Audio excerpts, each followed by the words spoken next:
Gary, your book that you have on Kickstarter right now, the campaign, The Writer's Guide to Hollywood, was it your idea or did a colleague suggest it to you? No, it was my idea. It really evolved organically because before I was producing films, I was managing talent. I was a literary manager, writers, directors. And I was new. So I had to not only launch their careers, but I had to launch my own.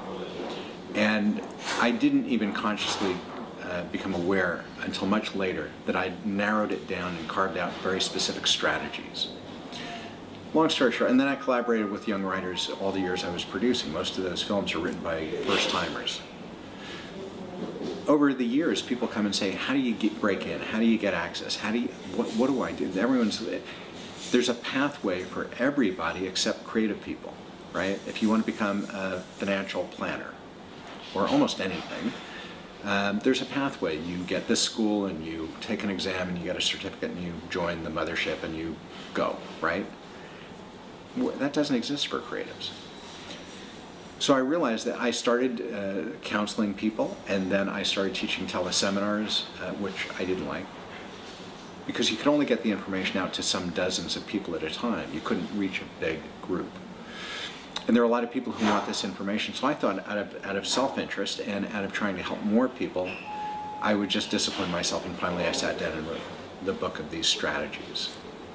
And that's how it came to be. So it sounds like you'd already begun the structure of the book a long time ago because you'd sort of honed these ideas about what it takes. Is that true, or did you sit down one night and just it all poured out into a book form? It was hardly one night. I wish. No, the book is a distillation of all the practices that I used as a manager and as a producer, because it's really both. And then I started writing, and it took me almost a year to write the first rough draft of the manuscript and to figure out how to order it and make it really simple so that people could actually pick it up, read it, and say, I got what's in that chapter and I know tomorrow how to put it into practice. What's the one takeaway you could tell us right now? I'm sure there's many things, but one of the sort of a teaser tip that you could give that's in the book if someone purchases it? There are so many. I would say, to begin with, my mantra is relationships trump results. And oftentimes you see, especially screenwriters, they have been taught wrong, I believe. They've been taught to send out query letters that are kind of standard letters, impersonal letters, to people they've never had a rapport with, in hopes that someone's going to request their script, read it, discover them, and say yes. And while in the 80s that might have worked a bit better, it doesn't work so well today. And most writers will, say, no, that's not been successful as a strategy. So one of the key things in my book is how to make it fun, how to gamify, how to be successful at really getting in those doors through the telephone in a way that doesn't put the onus on the person on the other end of the phone, doesn't make them do too much for you too soon in the rapport building phase, right? There's the rule of three. You make 3 points of contact. I show you how to do it exactly, how to research it and set it up. It's really simple. It becomes fun. It's like a game.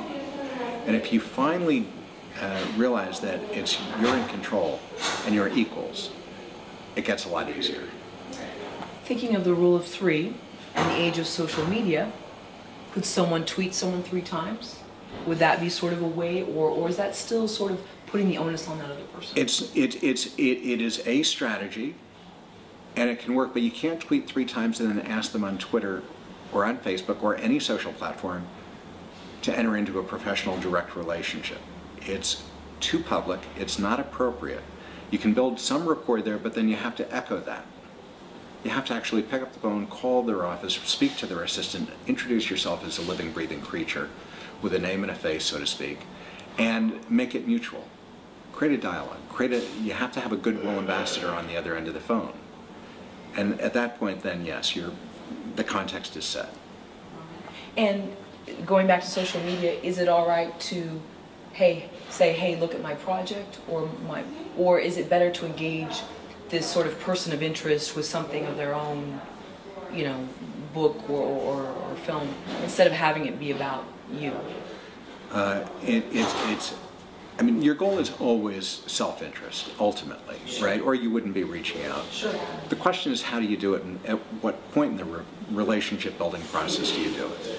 If you come to me, or I come to you, and the very first thing I do is say, here, will you read my book or my script or whatever it might be, you're an extremely busy person, as we all are today.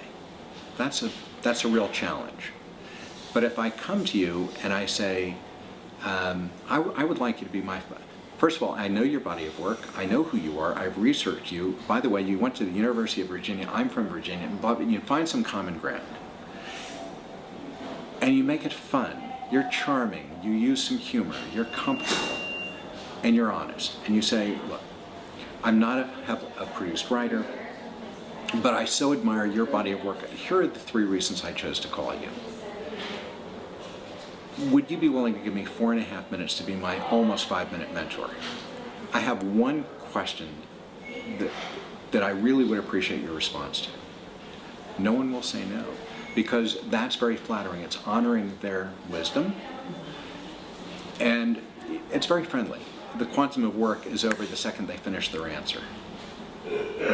The second time, ask maybe their advice, seek their counsel about whatever it might be. Certain kinds of projects in theory, right? Or what do you look for when you're looking for an entertainment attorney to represent a young writer? What would be the right questions for me to assess how good they are, or whether it's a good match? You can ask them, make up any question you want as long as it's relevant, and let them, again, that's a second time, right? And you've already spoken to their assistant a couple of times first. You always build that bridge first. Never rush through the assistant. You want to honor them because they're overworked, doggedly tired. They have a rough life. They're underpaid. They're underappreciated. If you come to them and show them respect first, they're going to, what? Speak well of you to the boss. And the boss listens to the assistant. They always, I do. You've invested there. You've pulled that person out of all the competition to be your person, the face of your office, the voice of your office. So I try and enroll that person the same way, a couple of conversations. Keep it really short, 2 minutes. Is this a good time? If not, I'll call you back next Tuesday at 1 o'clock when your boss is at lunch. And you spend a couple of minutes with them. You research them and get a couple of questions in mind. And then you matriculate to the boss. And you're patient because what you're building are relationships, not going for the brass ring each time. So yeah, when I get to you, I ask you questions, and the rule of 3 for me is, the first time, we're strangers to one another. The second time, we're slightly familiar. By the third time, it's, oh, that's Karen, right? Now I can begin to walk over that bridge. But again, ask advice, honor them, make them your mentor, draw them. When you ask a question, our brains are wired very predictably. You take a step toward me, you need to come up with the answer. It's just the way we are. That brings you closer to me. Because I'm not asking anything. So when it does come time, I would rather give you, say, you know what, I have a script that I've really polished, I believe, and some feedback that I've gotten. You show that you're professional. I've gotten some feedback. 1 script analyst, 2 produced writers, and, you know, my Aunt Mary. And they've all said it really is well structured. The characters are engrossing, whatever you say. That said, they're not you. I would love your opinion. However, I don't want to ask you to take 2 hours of your time to read my script. I will send you the first 15 pages. If I haven't grabbed your interest by then, all bets are off, right? If I do, then you'll ask me for the balance. Is that fair? And all I want is some feedback. That's it. 5 minutes maximum. Because it will take them, what, less than 10 minutes to read 15 pages of a screenplay, and even spend a few minutes on the phone with you. So you're very mindful to ask for very, very small quantums of work, even after you've had your 3rd interaction. You build. It's like any relationship.